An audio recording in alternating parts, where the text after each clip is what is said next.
would have woolly mammoths wait, a mastodon, right? Not a mammoth. Mastodon, correct. Okay. See, I don't think mastodons were woolly smart as mammoths are mammoths. crap with tools. No, I think the reverse would be true because they're a lot sharper. You would think. Mastodons, I think, comparatively have a much smaller brain case. Yeah, but that's why they need the tools. All I'm saying, some of the best chairs I've ever bought were from Mastodon-only communities. So yeah, no. Except that all the extra hair that came. Stop at the side of the road in Ohio at a Mastodon encampment. Some fine crafts. Oh yeah, look at these pictures. This is crazy. There's some photos up on Wired. Yeah. Cool. Yeah, I saw the alert from Wired actually. See. That's pretty cool. That's cool. I love that kind of stuff. Well, and it's one of those things where like they have to actually make sure that the tools all date from the same era as the Mastodon. Oh. But if they do, that means we humans were using tools or mastodons perhaps a lot longer ago. Yeah. That means mastodons were using tools much earlier than we suspected. Yeah. And in fact, they never really went extinct. They actually built themselves a ship to cross the vast cosmos. Yeah. These are the tools they used. Well, and also some of them descended into the earth to become the mole men. They really are mole mastodons. Aren't they the Chud? Yes. No, the Chud is the cannibalistic human underground dwellers. Humanoid underground dweller, yeah, you're right. Yeah. You mean the Khmud, the cannibalistic mastodon underground. But it turns out in the movie, what did it stand for? Something hazard urban disposal. No, chemical hazard urban disposal. Yeah, yeah. And all the homeless people turned into Chuds. Called Fallout 4. We saw it on Film Sack. It is a garbage movie.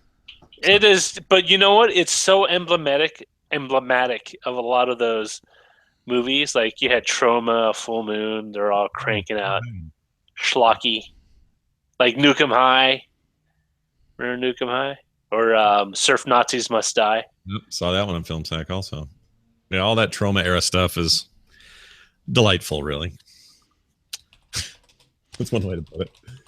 So BioCow in the chat room is saying, there's that second screen feature at diamondclub.tv where they can show, just like Roger shows the link in the video screen, they can actually show the actual page. So if you're using a browser watching diamondclub.tv, you can actually click on the article and everything, which is really cool.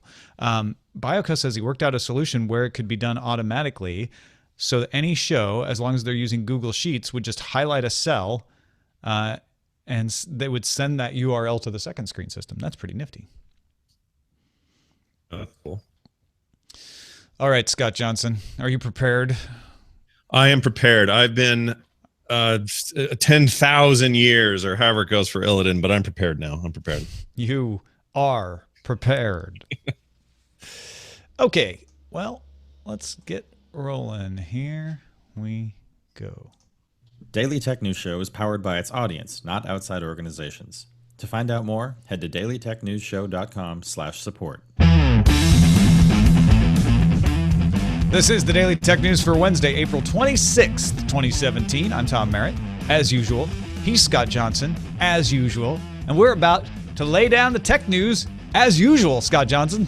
Yeah, thick and rich and ready for intake is how we like to put it. I love Wednesdays. They're the best. Spread thick and rich across the toast of your brain. That's right. To help you understand. That's what we do. Daily Tech News Show is here to help you understand what's going on. We try our best to deliver the news in an entertaining way so that you have a little more understanding about what's going on. You sound a little smarter when you talk about technology. Seems to work for some folks. Hope you're one of them. Thanks for joining us. Let's start with a few tech things you should know about. ET News, not Entertainment Tonight, also not extraterrestrial. It's a Korean outlet. ET News reports that refurbished Samsung Note 7 phones will be available from 3 carriers in South Korea starting in June, possibly, this is none of it official, possibly to be called the Note 7R for refurbished. I don't know about them, but I'd be nervous. Or Note 7R for Are You Afraid It Will Explode?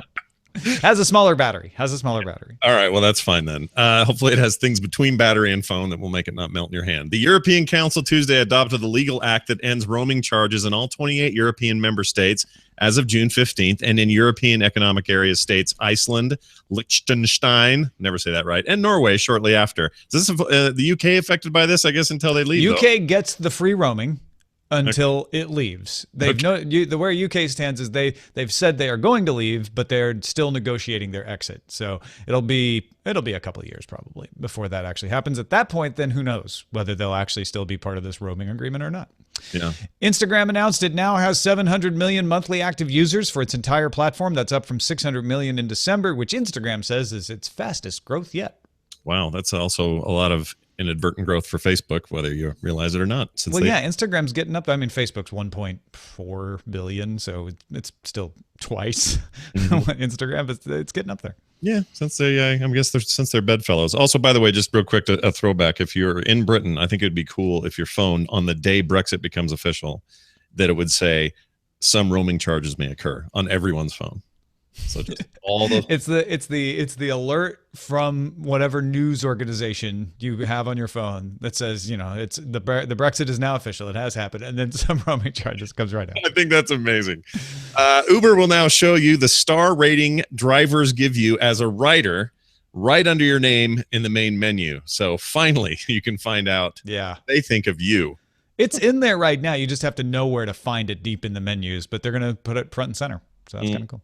All right, here's some more top stories. FCC Chairman Ajit Pai announced his plan to reclassify internet providers as Title I information services. Here we go again. We know you guys love a good net neutrality fight. We get one every year or two, like freaking Halley's Comet on a short period of orbit. So let's do it again. Why not? Let's end the rules that allow the commission to adapt rules to future practices. Open questions about the no blocking and no throttling rules implemented in 2015. Full text of the proposal will be published Thursday afternoon and voted on by the FCC May 18th. Now that vote, you may remember this from the last time around under Tom Wheeler, is not to approve the rules. That's to approve the proposal to be put in front of the public. The public will then be able to comment, and boy, will they. If it last time around was any indication, Commission will then revise the rules based on that public feedback before voting to enact a final proposal later this year.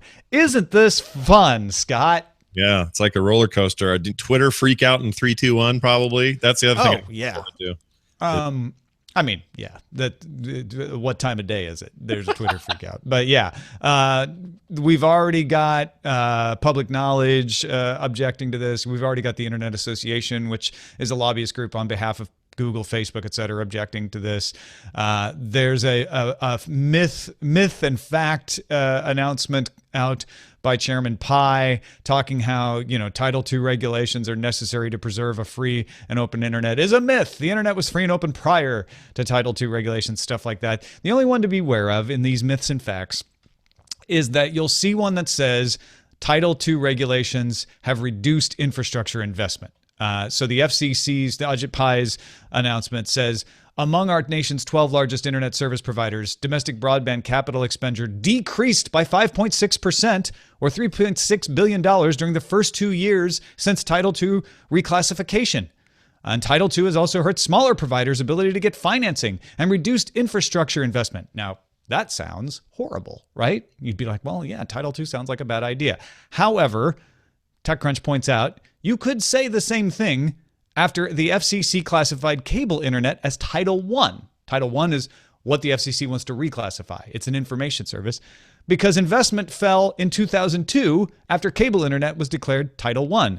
Also, many internet providers have increased spending or projected the decreases mentioned by Pai years ahead of time.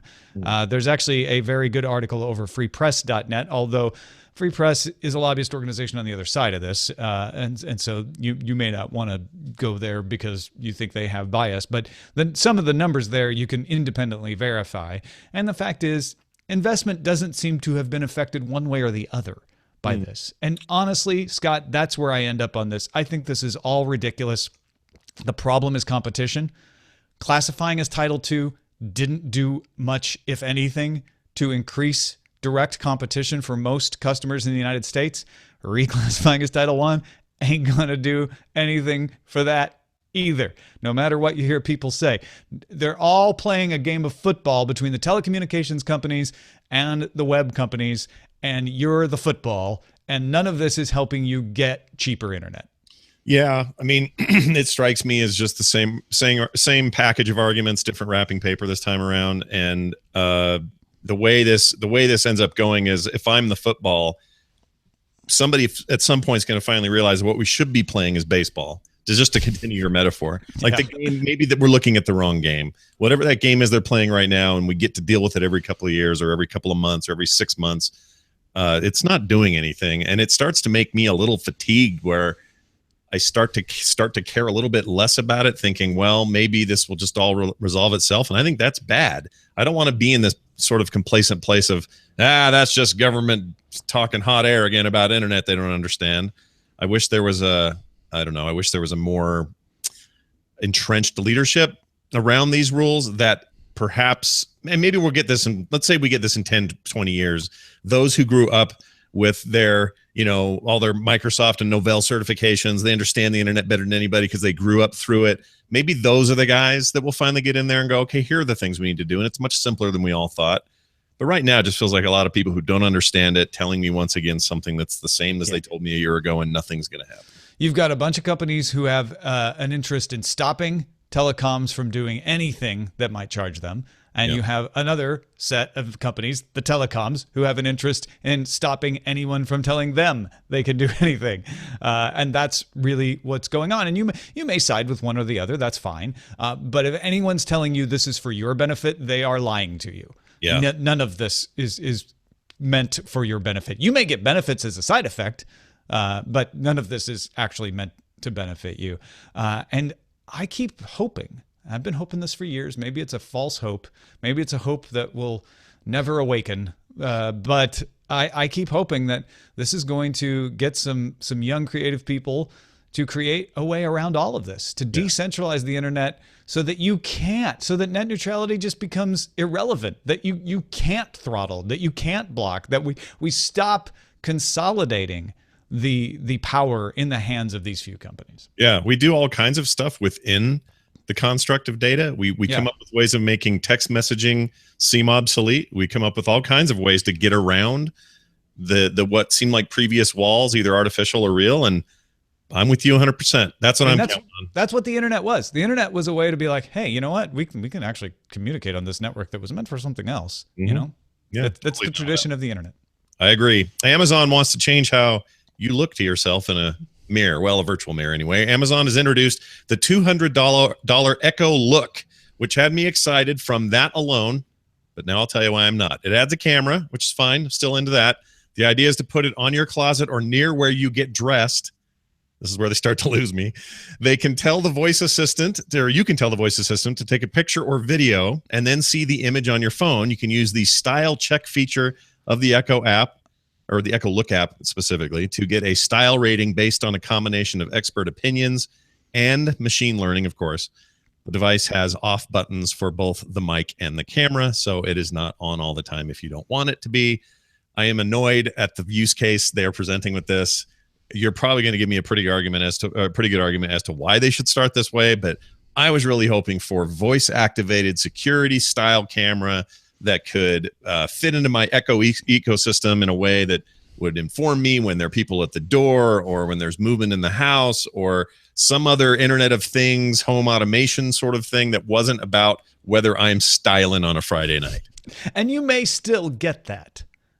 Yeah. I find it very interesting that Amazon went with this as its first approach. And Amazon made a point of saying, hey, other features will be coming. You'll be able to spy on your pets and all of that eventually.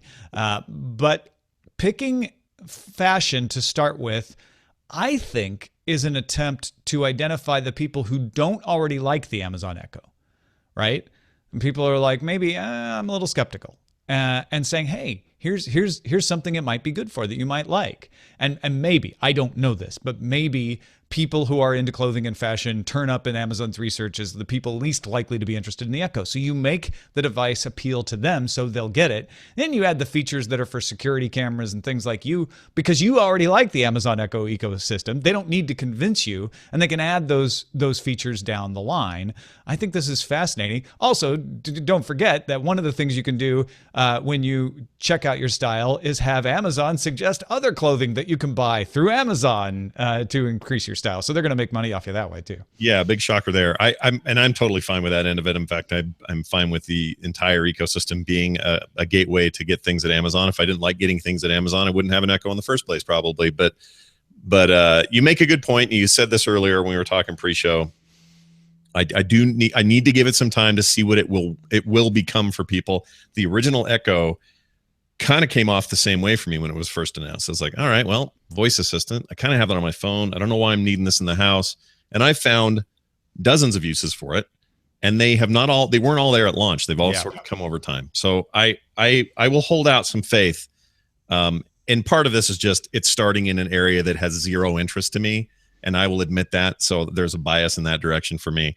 But although perhaps you and I should be using this to check our style. Yeah, no. I mean, I'm starting to feel a little subconscious about what I'm wearing today, in fact, with this camera I'm looking at now. Stitch Fix just started a men's program too. So, hey, I don't know. This one's just worth a mention. Spotify has acquired MediaChain. MediaChain operates an open source peer-to-peer database and protocol for registering, identifying, and tracking creative works on the net. That alone will be useful for Spotify. One of Spotify's problems for independent artists is making sure they know who owns what pieces of music and getting that money to them. They had a whole lawsuit because they were having a hard time properly getting in touch with people. But MediaChain's also working towards using the blockchain to track media ownership. That's not just about copy protection either. That's also about saying, okay, you can clearly tell who's the owner because it's watermarked in the blockchain. That's what the blockchain does. It establishes things like ownership on properties. So no matter what song you're playing in your Spotify app, it could have the mark that registers it through the blockchain as being owned by this person who then racks up the royalties. Now, this is a case of me getting maybe overly excited about something that may not end up affecting me at all. Clearly, this is aimed at music. That's what Spotify, that's their business. Yep. So that's where they intend to apply this. But I feel like there are opportunities for, let's say, I don't know, every couple of weeks, something of mine shows up on Reddit or someone's blog for sale. Oh, yeah. Created. I'm like, whoa, he didn't get permission. I have to ask him to pull it down or whatever. And it's fine. And sometimes no PR is bad PR. And I understand the value of your stuff just getting spread around, but people will crop out your name and not give you the credit or whatever. This has the potential, I think, of a future where everything from MP3s and audio content to JPEGs and PNGs and file video or image file formats could have the same sort of blockchain-like ownership tracking and watermarking, or however you want to, apply it. I think that's really, like, this feels like one of those things, Tom, that we were just talking about, a problem on the internet or a problem in general that smart people on the internet figure out a way to get to. And little did I know that maybe, just maybe, all of our conversations about Bitcoin and blockchain all those many months ago and me slowly trying to understand it may actually lead to a very significant change in the world I inhabit as an illustrator and as a digital artist. So this I just feel like a weight has been lifted off my shoulder as I watched you finally get what blockchain could do for you. Yeah, like weirdly, it took this. And it's because MediaChain isn't going to do what you're talking about, but you understanding what MediaChain could do for Spotify is the thing that unlocked. You're like, wait a minute, what if somebody could use the blockchain for me to do that? And there are people definitely working on that. Yeah, I mean, I'm not even talking about music here. I have a tendency anyway to take stories to a place where my head is anyway, but this in particular is a dawning moment of like, oh, so this could. I don't know if this will be the title of our show, but this is the episode where Scott gets blockchain. I'm sure there'll be plenty of creative choices at the end of this of titles. I'm so excited. You don't know how pleased I am. No, because that's you're absolutely right. I'm not trying to give you a hard time. You're 100% right. That is a thing that people are working on blockchain for. Exactly those kinds of things. Well, let's hope the rest of the digital world benefits as well. Google Maps will now remember where you parked your damn car. Well, at least on its Android and iOS apps. This is actually very interesting to me. Android users tap the blue location dot once they've parked and select Save Your Parking. You can also add notes or take a picture of your space that you're in. I do that now because that's how I do that a lot too. Because when I was in Vegas, I had to do this a lot. Anyway, iOS users don't even add or need to add to the tap the blue dot if the phone was connected to a car's Bluetooth. So that's another added bonus. As soon as it disconnects, it will automatically tag the location. This is great, and I can't believe how long it took for this to become a thing. It's like the life old, just watch that old Seinfeld episode where they can't find their car and they're hefting around an air conditioner through that mall parking lot the entire episode. I don't know if this works on multi-levels. I'm very curious about that. Oh, yeah, good point. Which is why they probably put the picture thing in there, so you could take a picture of the big 3 or 4 on the pillar near you. Because I do that too. And the Android version of this can do a meter countdown. So if you're at a meter, you can plug in like how many minutes are on the meter, and it'll alert you that your meter's running out, which is kind of cool. That's pretty cool. Yeah, I guess satellites, they can't. I was just thinking they know like straight down that's where you're parked, but they don't know that you're straight down. And I know Google Maps can do some multi-level stuff, like for malls and things, using beacon type technology. I don't know if that works for parking. All right, well, never get lost again, people. This is your chance to park wherever the hell you want, and your phone's going to know right where you're at. This one came from our subreddit. TechDirt reports that a letter from U.S. Senator Ron Wyden to the Committee on Rules and Administration, the Senate Committee on Rules and Administration, points out that, quote, most Senate staff ID cards have a photo of a chip printed on them rather than a real chip. What? They just took a picture of a smart chip and put it on the Senate ID cards for the staff. Senator Wyden also points out that the Senate does not offer two-factor authentication for its accounts, whereas the White House staff have something called personal identity verification, PIV cards, with actual chips in them, which are then used as second-factor authentication when logging into computers. Okay. I understand.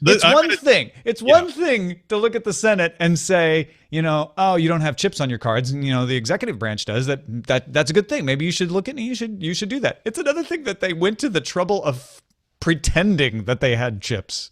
That is entirely my problem here. It's fine that they're behind. It's like, okay, that wing of government has not gotten around to it, or they haven't allocated the funds for this transition, or whatever it is. I get it. But to go, well, in the meantime, let's pretend we have chips in these. If anyone looks, then yeah. That's like making a fake ID to get beer when you're 18. It's just weird. It's not even going to get you beer.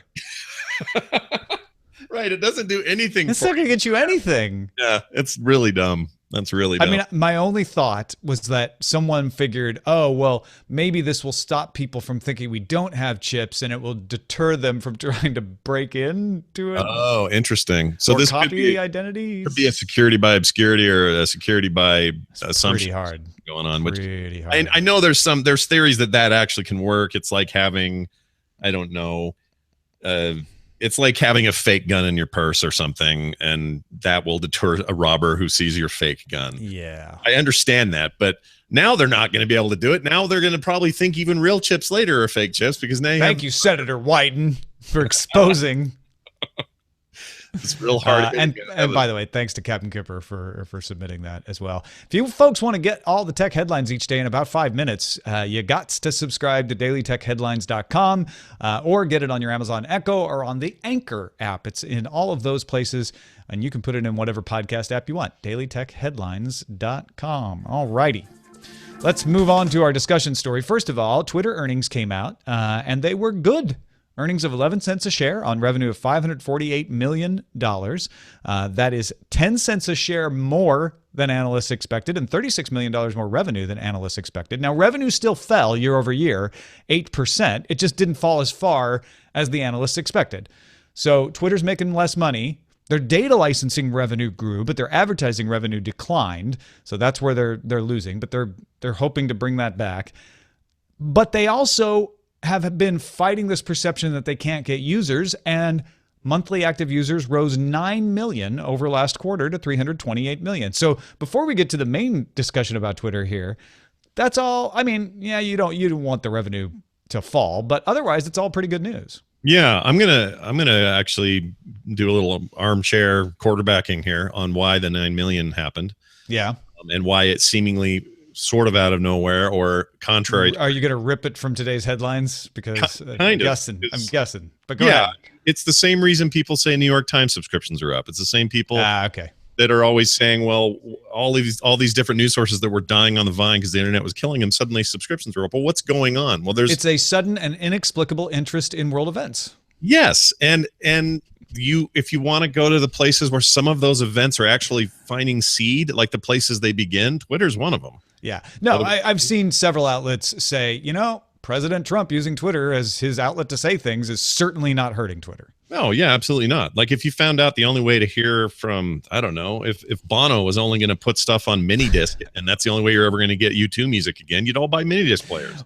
Bono? So, it's a weird comparison. I'd say Beyonce. Let's say Beyonce. Okay, Beyonce. I'm reaching way back into the more lucrative 80s and 90s for YouTube. Sure. But anyway, yeah, like, of course, like those things I think are all at least somewhat correlated. And I think it's good. I don't see this as a bad thing for all of this to be happening. And certainly in Twitter's case, it helps that perception go away that they have a hard time attracting new people. I don't know if that is a number they'd like what's their optimal number per year or quarter. I don't know, but that seems up. They just want it to keep going up is what they want. They want to start getting into that 700 million conversation like Instagram.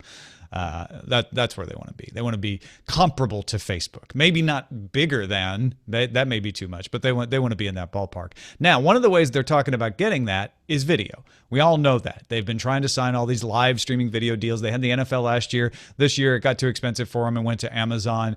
But my position has been what Twitter's trying to do is just fill it with video. They don't need to spend money on the NFL. That was meant to get you to think of Twitter as a place for video. But they're getting video from other places, live video from other places, and they have Periscope. And we've heard those rumors about Periscope providing a more constant stream of video. Well, Twitter COO and CFO Anthony Noto told BuzzFeed News that Twitter plans to stream video 24 hours a day, 7 days a week.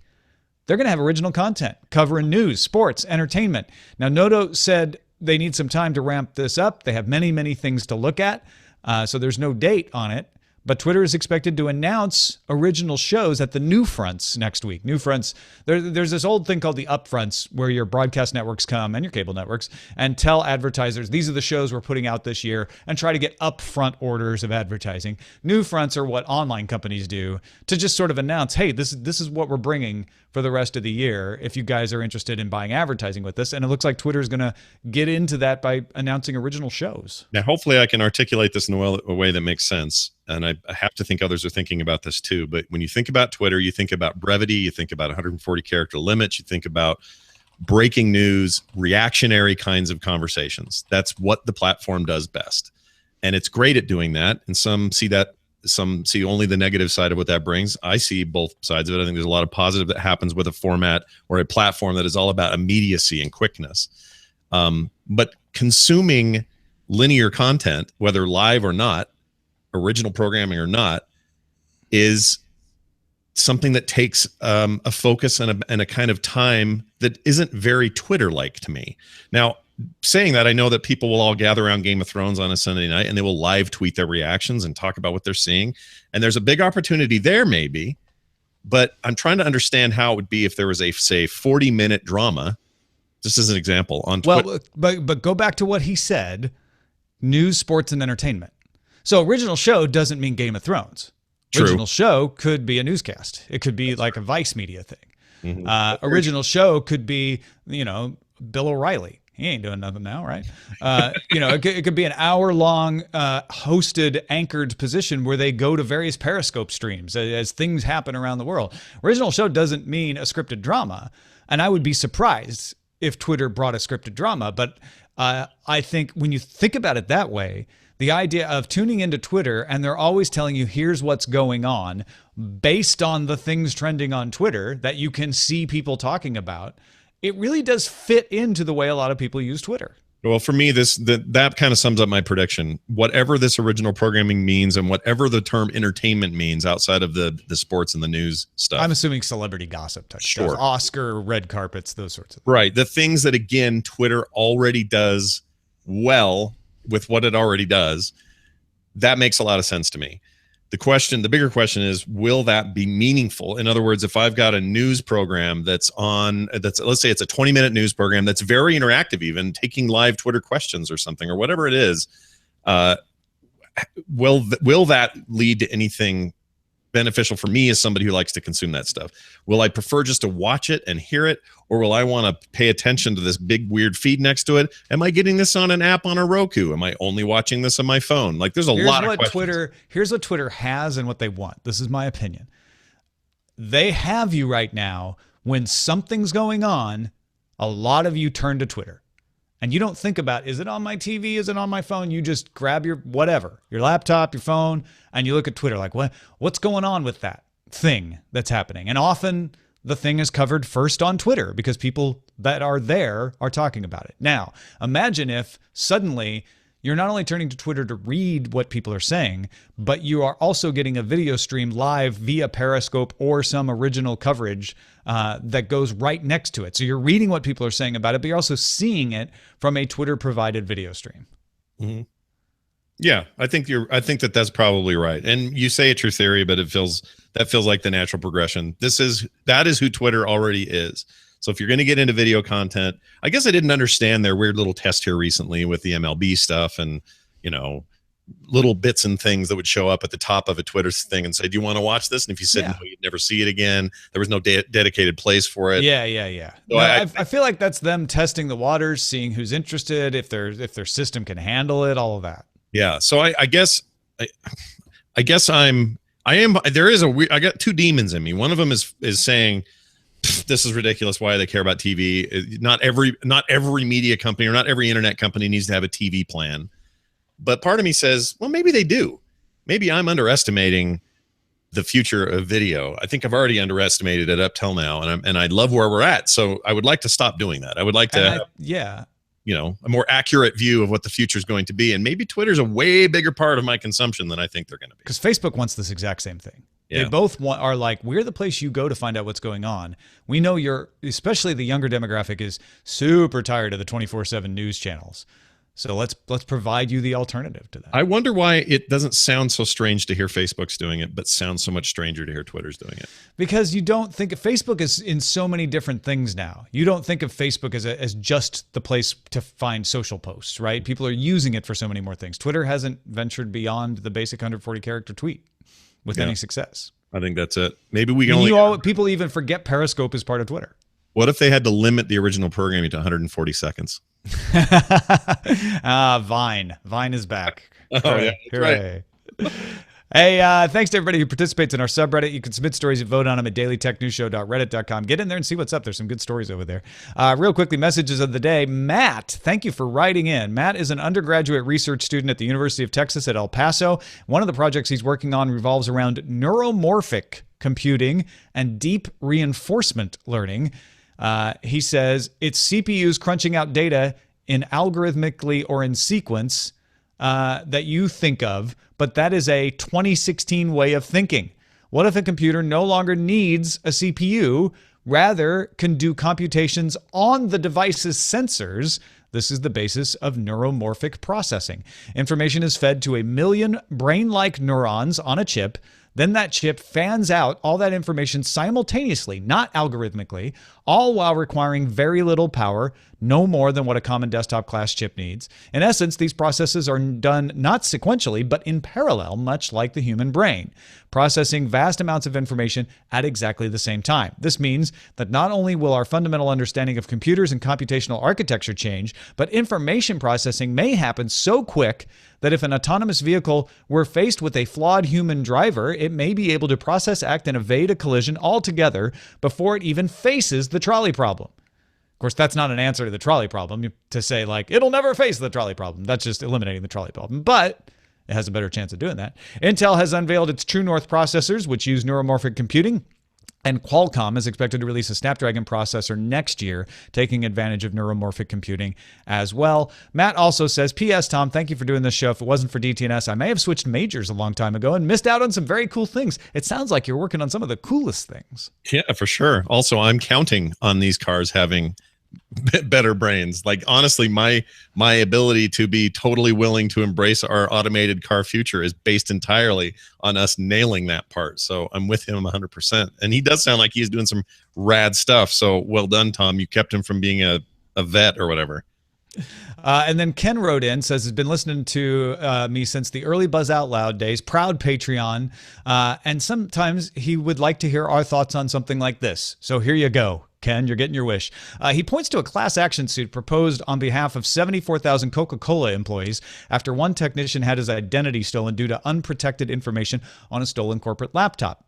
The judge said Coca-Cola advised employees of the files maintained on them, collected only the data related to the purpose for the files, and allowed only authorized employees to use the files for company purposes. So Coke having a laptop stolen is not Coke violating your privacy. Ken continues, this is becoming a very common theme. There is no obligation to protect your privacy. You will note in the case above that the judge pointed out 3 specific safeguards, none of which are even a safeguard, according to Ken. Like the ad agencies that take no responsibility for what goes off their servers, if no company has a responsibility to protect our privacy, then I think that more and more people will take this into their own hands. And if on top of their lack of privacy protection, they try to weaken or remove encryption, which will of course cause even more consumer harm, then folks are just going to end around all these things, and they really will go dark. So he's basically saying, look, if nobody protects your privacy, you're just going to drop off the grid. And I think for some people, that's definitely what they will do. Sure. And already have some of it. Yeah, for sure. I mean, it's easy to look at a company and say, you have a fiduciary responsibility to me and fellow employees when we work here to take care of who we are and what we do. And part of that is not letting our data out there. But also, I kind of see the Coke standpoint on this. They didn't ask someone to steal that laptop. They're not doing something that's inherently dangerous with the data before it got stolen. Are there better ways to do this? Probably. But that's a separate, I feel like that's a separate argument versus the one that's you and I with our privacy data being stored on servers. Well, and as an employee, you would like to think that your company is going to do everything it can to protect your data. Right. And so the question is, are those safeguards appropriate? And is it the law's place to say whether they are or not? That is a legal question. And like you say, I think there are some good arguments for a corporation to say, hey, you know what? We're not in the business of this. If you don't like it, go work somewhere else.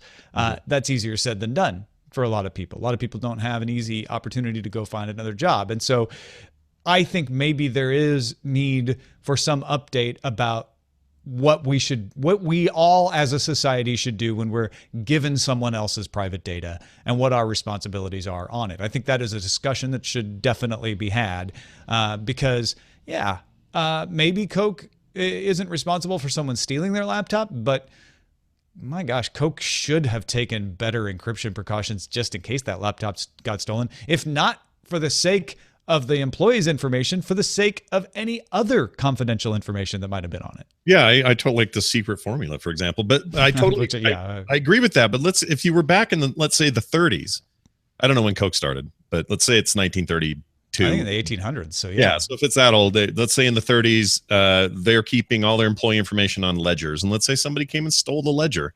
Isn't this the same exact case? The only difference is now here's the question. Yeah. Okay, somebody stole the ledger. That's not Coke's fault. Did Coke leave the ledger out on the sidewalk in front of the building? That could be negligence. Yeah, that's a good point. Did Coke have it behind a locked door that they felt was pretty secure? Then, maybe that's not their fault then. So yeah, it's about what is the standard of negligence regarding your personal information. Yeah, and I guess in the modern context, it's just so easy now to say, well, it's data, therefore it's different, and you should have protected it more. But maybe they would have done all they could have here that they would have done in 1930 or in 1899 or whatever. Yeah. Like that context has to at least be part of the argument.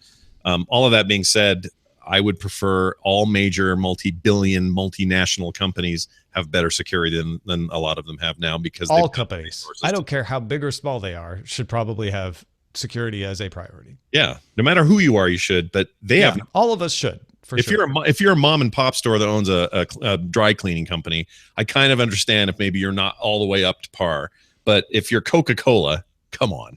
Let's make it easy for everybody. I guess that's my point. Hey, thank you, Scott Johnson, for joining us. What do you got going on to tell folks about? Well, the pleasure is always mine. The big news is tomorrow you're going to be at the doctor. So I and Justin Robert Young will be hosting the show, and I'm excited to do the two for the first time. I'll do two days in a row like this. So very much looking forward to that.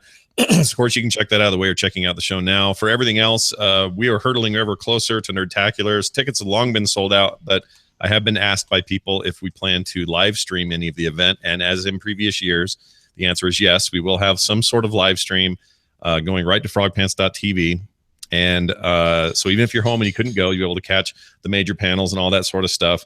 And we're doing so much more in the main ballroom this time that there's very little you'll miss. So keep your eyes on the prize over there at nerdtacular.com. All the details are there, and we will have a live link as soon as it's available. Thanks to everybody who gives a little value back to the show for the value they get from it. That is how we exist. So we appreciate every single one of you. I like to call out a few every day. I can't call out all 4,000 plus, but Daniel Dorado, Jock Prokursic, and Rick Hood, and many others are very much appreciated at patreon.com/DTNS. Our email address is feedback@dailytechnewsshow.com. We're live Monday through Friday, 4:30 p.m. Eastern, 2030 UTC at alphageekradio.com and diamondclub.tv, and our website is dailytechnewsshow.com. Tomorrow I'm out, like Scott said, but Justin Robert Young and Scott Johnson, him, will be here. Well, they'll talk to you then, not me. This show is part of the Frog Pants Network. Get more at frogpants.com. Diamond Club hopes you have enjoyed this program. Didn't mean to out that you were at the doctor. It occurred to me. Oh, that's fine. Yeah, it's not nothing serious or anything. Yeah, just so everyone knows. It's just an appointment. Yeah. Turn your head. But I realized when I said it, I was like, oh, he may not want me to. No, it's fine. Totally fine. Just let me tell you what's wrong with me, Scott. First of all, Every decade or so, Tom goes in for a special treatment that injects new puns into his pun gland. Right. His pun I actually try to get it reduced. Never works. drying Pun out reduction surgery. Yeah. All right, titles. Leading the pack as Alexa. Does this outfit make me look fat? Oh, blame Roger if your Amazon Echo just went off. Oh, yeah. He said the nasty word. He did. Sorry. New Kids on the Blockchain is pretty good. I like Yet it. another net neutrality rule. Are you worried FCC is not neutral about changing the rules again? What if someone's name is that name? What are you gonna do? Right? Right? Yeah. I know some who have that name. We can't ever book anyone with that name. Yeah. Nick dated a girl who's Sorry, Ms. Tsotsis. Mirror, mirror on the web. Net neutrality was so close. The chain blocks Scott no longer. Goog. Where's my car? Fake chips. Chip and spin. Legisfakers. Legisfakers. Roam if you want to. Roam around Europe. I like the punny ones. So use chips. Chip and pick cards. Yeah, why would you do that? It's like printing out a magnetic stripe in the back of your credit card. It's not a real magnetic stripe. It just looks like one. A fake chip on my shoulder. Nice. Mirror, mirror on the web. Does the outfit make me look fat? I like that one. New Kids on the Blockchain. I don't know. I don't know why I like that one. I know why I like it. Because you're a New Kids on the Block fan. No, because it's just cheesy and funny. I hate New Kids on the Block. I kind of like the kid who went on to act. That's his name's brother. Mark Wahlberg. It's his brother though. Donnie Wahlberg. Donnie Wahlberg. Yeah, he's good. He's a good actor. Oh yeah, he's on that show with the cops. Yep, he's in a few cop shows. He was in one of the Saw movies, which wasn't very good, but and he was the kid who was like all deranged in The Sixth Sense in the opening scene. In his underwear. Cool. Do we have a title? New Kids on the Blockchain. I guess, yeah. I'm good with that. You guys good with that? I'm good with it. New Kids on the Blockchain it is. I like it a lot. The chains have it. The chains. Chain, Back on the blockchain again. Chain.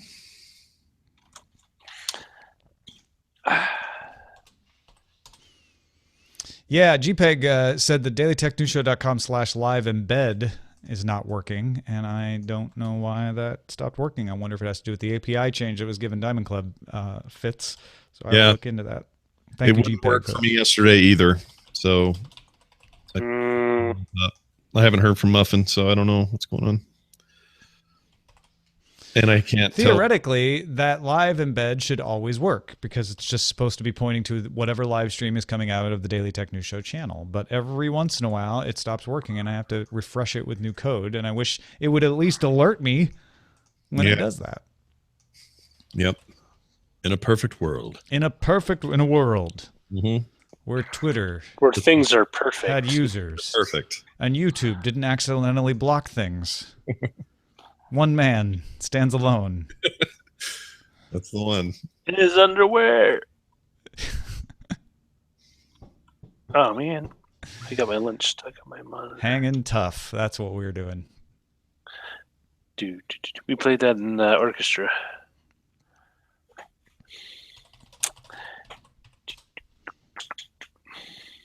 They must have made so much money.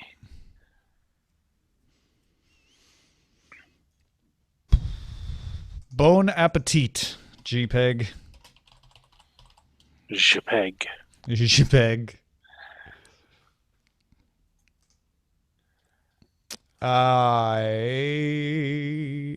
Did anything happen while we were doing the show? Let's look.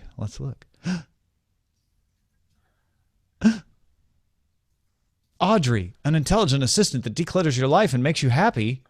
Oh no, we have to re-record the show. Wife? Partner, spouse. Actually, no, my spouse hasn't actually decluttered my life. I don't assume that my spouse's duty is to declutter my life. No.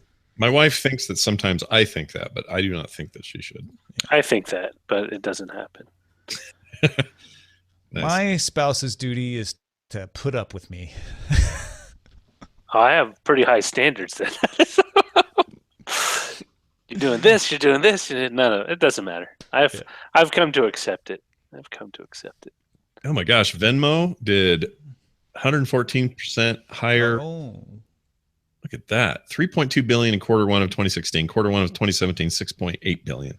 Yeah, Venmo's the stuff. And they're owned by PayPal, right? This is part of the PayPal earnings.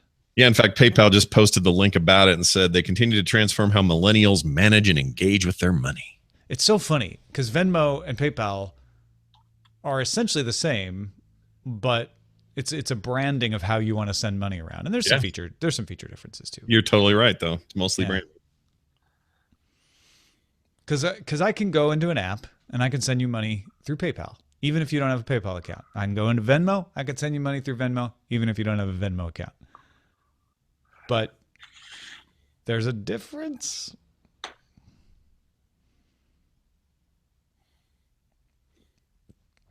I ask. Yeah, it's earnings season. We're going to get, I'm sorry that I dumped you guys with Microsoft, Google, and Amazon tomorrow. Oh, that sounds fun. Yeah. It gives us plenty to pick from. You're going to have some fun. Talk about EBITDA all night long. Watch you guys just get like super financial wonky tomorrow. Well, I believe that derivatives are a poor way to pay out investors. If you amortize Google, Justin.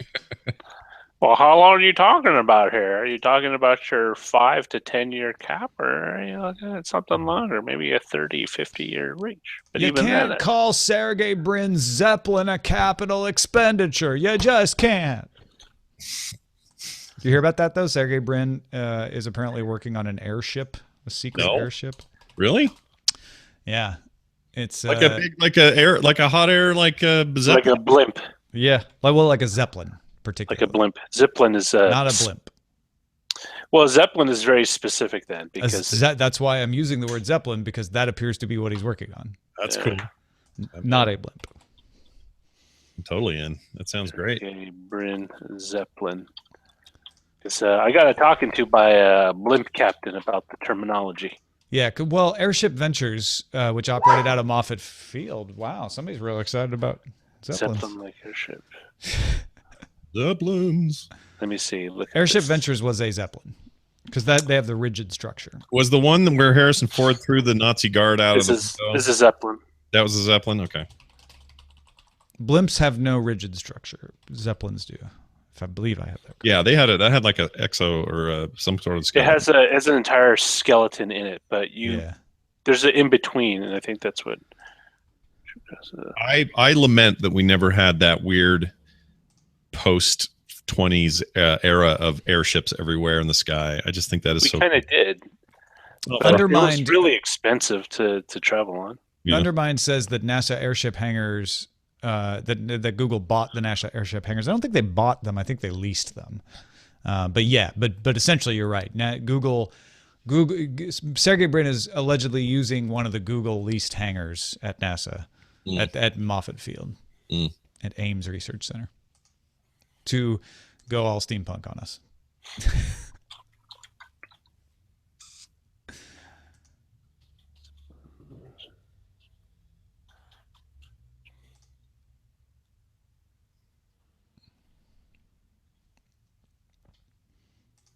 Oh man. Oh no, the Hindenburg was a rigid airship. Yeah. Hindenburg was Semi-rigid airship is a Zeppelin. That means there's just a framework to hold the bags, but the gas still fills out the envelope. And the blimp has no rigidity. Yeah, but they're all dirigibles, so we'll just use that term. Yeah, dirigible. Well, no. If I know it's actually a Zeppelin, then I should. Well, we don't know what Zeppelin. it is because he hasn't revealed it. No. Yeah, I know. We don't know it's a dirigible either. No, a dirigible But the is source. The source that's telling you he's working on something is saying it's a Zeppelin. Are they all okay, just airship. I like that. Yes. But we're going to continue this tomorrow, Tom, without you to fight. like, if the source is telling you it's a Zeppelin, why would you back off and say, well, maybe it's just an airship? I'll say Zeppelin. I like Zeppelin. It's not a Led Zeppelin. No, those are bad. They just crash. They never take off, actually. They're too heavy. They got a whole lot of love, though.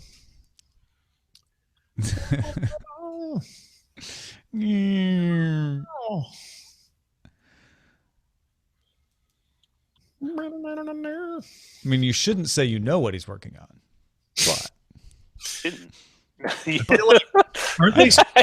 just shut up, Tom. Slow? Are they slow? There's no speed to those things, right? Aren't they kind of? I mean, They're real slow. Yeah, they're all real slow. Because they all feel like talked to bad things, like you'd shoot one out of the sky too easy or something. Oh, so this is the great thing, at least with blimps. The envelope, the gas in there is not under pressure. So if you tear an opening in one, it'll take like 3 days for it to descend to the ground. Yeah. And the captain was telling me, it's like they were flying from the Bay Area to Scottsdale, Arizona, and that would take like a little under a week, like 3 to 4 days. Really? Half a week, yeah. Oh, it sucks. Let's get on a plane. Sergey Brin should make a plane. Actually, no, maybe it was 3 days. I think it was maybe 3 days or It something. makes sense to me that he's working on a Zeppelin, and here's why. Airship Ventures operated Zeppelins as a tour service around the Bay Area, out of Ames, out of Moffett Field, for several years. And I'm betting you he took one of those and is modifying it. Okay. That would be because they went out of business, and that would be the easy thing to do because it was already there at Moffett Field. That's where it was docked. And so he could just take one of those and be like, I'm going to make my modified Zeppelin-y thing, whatever it is. Well, Zeppelin-y thing. Now we have the term. Yes. That covers everything. It's sort of Zeppelinish. So while Page is backing flying cars, some of which do not appear to be cars, but they do fly. You mean planes? Yeah. Planes, that's what we call them. Planes. Brin's making airships. Well, I mean, Silicon Valley does have a lot of hot air. Hey. Ooh, ta-dum. Ba-ding-ching. Okay, I believe. Oh, what if he's like making the ultimate party boat? Like you have those Party Zeppelin. yeah, like you just get, That people. was what Airship Ventures was trying to sell. Was like, get on a Zeppelin with your group, and we'll just fly over on the weekend, and You can't cram enough people that the same way you can put them on a boat. That's what Bryn's like. You didn't do it right. Let me figure out how to maximize party potential on my Zeppelin. I will make. And the great thing is you can actually build it into the envelope if it is indeed a rigid structure, because then you can put the gas in separate bags alongside. You got the gas bags inside, Yeah. and the gas bags outside. See? Just make sure the windows are bolted shut so people who get really wasted don't fall out like they do on the cable car ones. All right. On that macabre note, we are done. Thank you for watching. Enjoy Scott and Justin tomorrow. I hope you all have a pleasant time. I will be at the doctor. Yes. So this is just a checkup or something.